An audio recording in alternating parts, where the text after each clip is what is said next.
쪽에서 확보를 한 겁니까? 일단 그 명태균 씨와 가장 가까운 지인 쪽에서 나온 것으로 알고 있고요. 그렇군요. 네, 명태균 씨와 우연히 만난 사이는 아닌 것 같고요. 예. 명태균 씨와 생활 정서를 같이 하는 분이기 때문에 저 녹취를 비롯해서 여러 가지 녹취가 있는 것 녹취가 같아요. 더 있다면서요? 그렇죠. 예. 거의 명태균 씨가 알지 못하는 부지불식 간에 많은 대화들이 녹음되어 있을 공산이 크다. 그렇군요. 그래서 저는 이런 부분에 있어서는 그렇습니다. 지금 현재 그 대통령의 음성이 나왔고 이 대통령의 음성은 우리 국민이 모두가 그 특유의 이 성도가 있잖아요. 대통령에.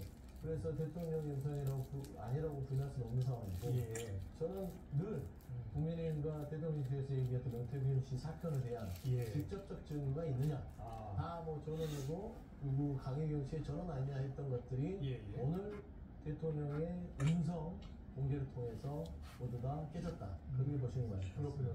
저희가 지금 그래프로 정리를 해드렸는데 지금 보면은 5월 10일 윤석열 대통령 취임식이고요. 6월에 재보궐선거가 있습니다. 이때 김영선 전 의원이 당선이 되는 거죠. 재보궐선거로. 그리고 5월 9일날 조금 전 들으신 그 통화 녹취 윤석열 대통령 당시 당선인이었는데요. 명태균 씨와 통화를 했고 그리고 실제로 또 5월 10일날 공천을 받게 됩니다. 박우철 위원장께서는 어떻게 들으셨어요? 그 녹취 내용을? 일단 오늘 민주당에서 발표한 내용을 보면 박찬대 원내대표께서 언급하시길 진위 여부를 확인했다. 진위 여부를 검증했다. 어떻게 검증했는지는 오늘 밝히지 않았지만 민주당 당 차원에서 진위 여부를 검증했다고 얘기했고요. 따라서 목소리가 윤석열 대통령 목소리가 맞다면 저 사건은 간단한 사건은 아니다. 그렇게 보고 있고요. 다만 녹취는 2022년 5월 9일 그러니까 대통령 취임 하루 전날 당선인 신분으로 대화를 나눈 통화 내용 아니겠습니까? 그리고 저 통화 녹취를 6월 15일 날 명태균 씨의 지인 그리고 같이 그 자리에 동석한 제3자에게 자랑 삼아 보여줬다는 겁니다. 들려줬다는 거예요. 그렇군요. 그 자리에서 재생했고 재생한 자리에서 명태균 씨의 지인 또는 동석한 제3자가 녹취를 한 것이다. 이제 그렇게 지금 사건 전개는 이루어져 있고요. 제가 다시 얘기를 돌아가자면 저 대화 내용은 대통령 신분이 아닌 당선인 신분에서 나눈 대화다. 따라서 대통령의 공천 개입이다 이렇게 얘기하는 것은 사실과 다르고요.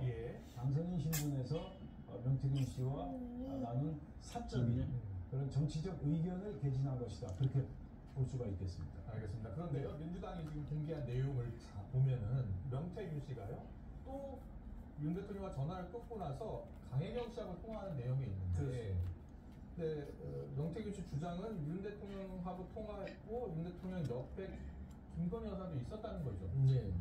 어떤 내용을 추가로 공개한 겁니까? 그러니까 이제 대통령 육성이 나온 거는 먼저 공개했고 그 다음은 이제 윤석열 대통령에 대해서 배우자인 김건희 여사가 김영선 전 의원의 공천과 관련된 명태균 씨의 전화를 왜 내가 받게 하느냐.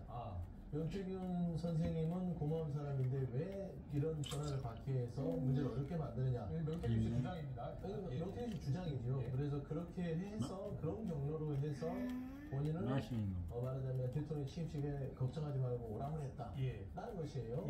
그러니까 이제 이게 모든 메시지들의 개연성을 보면 거기에서 윤상현 공천관리위원장한테 전화를 했다라고 했다는 그렇습니다. 그 구체적인 내용을 제가 잠시 말씀드리면 정리를 좀 할게요. 오늘 나온 부분들을 돌이켜보면 예전에 전원이라고 자꾸 방어를 했던 내용 중에 최초에 강혜경 씨와 명태균 씨 녹취 중에 이런 내용이 있습니다. 김영선 전 의원의 22년 6월 재보궐에 대해서 그 공천과 관련해서 사모님과 대통령과 통화해서 윤석열 끝났어도 끝날 그 녹취가 우리가 한때 공개되어 있죠. 딱 그 루트입니다. 보시면 사모님과 통화해서 결국에는 그 전체적 매너이 김건희 여사께서 대통령에게 어떤 부분에 대해서 어떤 불만을 토로한 거고 그 얘기를 들은 대통령이 두 번째 대통령과 통화해서 말하자면 김영선 전 의원의 공천이 확정됐다. 네. 이게 증명된 거예요. 그렇군요. 예. 지금 대통령실 입장을 잠깐 정리를 해드리면요. 대통령실 입장은 이렇습니다. 경남 창원 의창 지역구의 경우 김영선 후보자가 가장 경쟁력 있는 후보였다. 그리고 윤 대통령은 공천 보고를 받은 적도 없고 공천을 지시한 적도 없다. 당시 공천 결정권자는 이준석 당대표, 윤상현 공천관리위원장이었다라는 입장을 밝혔습니다. 네. 그렇죠. 이제 윤석열 대통령이 그 당시 상황을 명확하게 기억하는지는 제가 잘 알 수가 없고요. 예.